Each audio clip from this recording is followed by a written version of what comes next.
Think about what it means to be sent somewhere for help. You, or someone you love, walking through the doors of a hospital, trusting that what is inside is better than what is outside. Now imagine those same buildings completely abandoned. Patient records scattered across rotting floors. Ward signs still bolted to the walls. Hallways that once held thousands of people, completely silent. These are not horror movie sets. These are real places across America where millions of real people lived, were treated, and in many cases never left. 7 of them.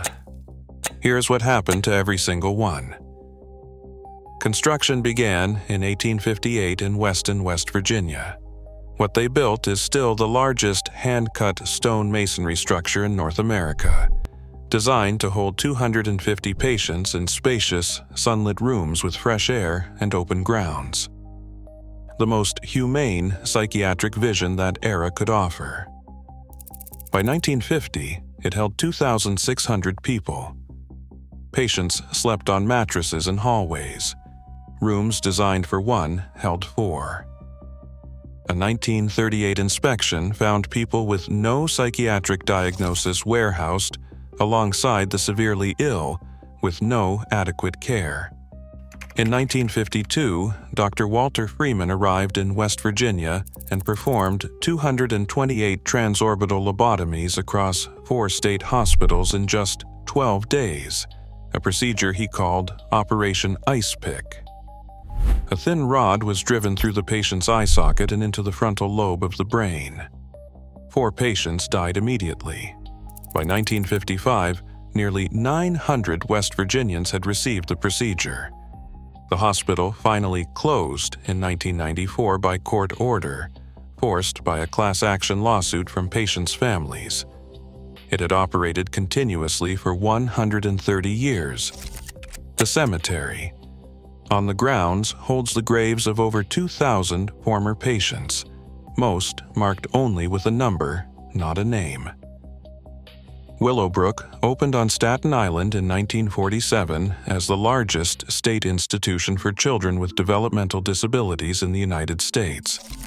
It was built for 4,000 residents. By 1965, it held 6,000. That year, Senator Robert F. Kennedy toured the facility and called it a snake pit. He said residents were living in filth and dirt, in rooms less comfortable than the cages we put animals in at a zoo. The state promised a 5-year improvement plan, but conditions got worse. Hepatitis spread so relentlessly that one doctor began deliberately infecting newly admitted children with the virus to study it, gaining parental consent in some cases by making participation the only way to secure a bed for their child. In January of 1972, reporter Geraldo Rivera walked in unannounced with a camera. His broadcast went national. He later described it this way: it smelled of filth, of disease, and of death. The documentary won a Peabody Award. John Lennon and Yoko Ono held benefit concerts at Madison Square Garden in response. Willowbrook closed in 1987. Today, the site is the College of Staten Island campus. Most people walking those grounds have no idea what happened there. In 1948, author Albert Deutsch toured Philadelphia's Byberry State Hospital and wrote that he was reminded of photographs of Nazi concentration camps. Naked patients herded like cattle. A fetid odor so heavy it seemed to have an almost physical existence of its own. 2 years earlier, Life magazine had already published a full exposé of the facility with photographs that shocked the country. Byberry peaked at over 7,000 patients by 1960, with 800 staff, 1 attendant for every 9 patients. Many residents went days without being spoken to. By 1970, at least 57 deaths in a single year were attributed directly to neglect. 1 patient spent over 14 months in continuous 4-point restraints before a federal court ordered his release. The state failed its own inspection in 1985 and lied to the inspection team. 5 officials were fired in 1987. The hospital closed in 1990. Demolition was halted when asbestos removal was estimated at $16 million. So, Byberry sat abandoned, looted, and repeatedly burned until it was finally torn down in 2006. Pennhurst opened in 1908 in Chester County, Pennsylvania, built for 500 residents. Within 4 years, it was already overcrowded. By 1957, it held 3,500 people. The chief physician once publicly stated that every feeble-minded person is a potential criminal. That is how the institution understood the people inside it.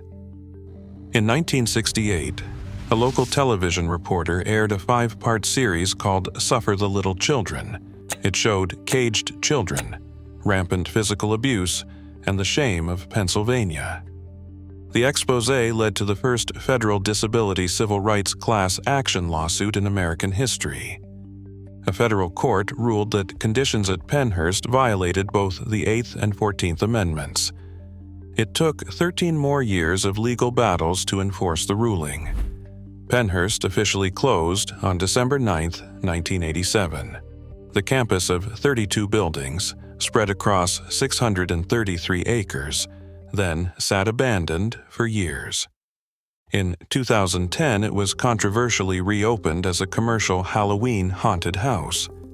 Former residents and disability rights advocates have protested every year since. Parts of the campus are still used for the attraction today. Greystone opened in 1876 in Morris Plains, New Jersey. At the time it was completed, the main building was claimed to be the structure with the largest continuous foundation in the United States, a record it allegedly held until the Pentagon was constructed in 1943. It was built for 350 patients. By 1953, it held 7,600, many of them World War II veterans never fully able to return to civilian life. One of those patients was folk singer Woody Guthrie, who spent 5 years there battling Huntington's disease. He called it privately by one word: gravestone. By the 1980s, staff were charged with raping and abusing patients. Female residents became pregnant while in state care. Patient escapes became routine. The main building wings had already been abandoned since 1988, when the last remaining patients were finally moved out in 2008. Despite years of intense public opposition and preservation campaigns, demolition of the historic main building began in April of 2015 and finished by October of the same year. Northampton State Hospital operated for 137 years on a hilltop in western Massachusetts. At its peak in the 1960s, it held 2,657 patients. For generations, being sent to Northampton meant the outside world simply stopped. Families stopped visiting. People grew old behind those walls not because they had to stay, but because the institution had become the only world they knew, and no one came to take them home. A federal court decree in 1978 required the population be reduced to 50 within 3 years. It took 14 years. When the last 12 patients left in 1993, some had lived there for decades. The main building sat empty for 13 more years before being demolished in 2006. A time capsule sealed in the cornerstone in 1856 was recovered during demolition. The hill is still there. Almost nothing else is. By any measurement, Pilgrim State Hospital on Long Island was the largest psychiatric facility ever built in the world. It opened in 1931 on 1,000 acres in Brentwood, New York, with its own police force, fire department, post office, church, power plant, cemetery, and a working farm tended by the patients themselves. By 1954, Pilgrim housed 13,875 patients and employed over 4,000 staff. No psychiatric hospital in recorded history has ever exceeded that census. During the 1940s and 1950s, An estimated 2,000 lobotomies were performed at Pilgrim. Electroconvulsive therapy was administered routinely without meaningful patient consent.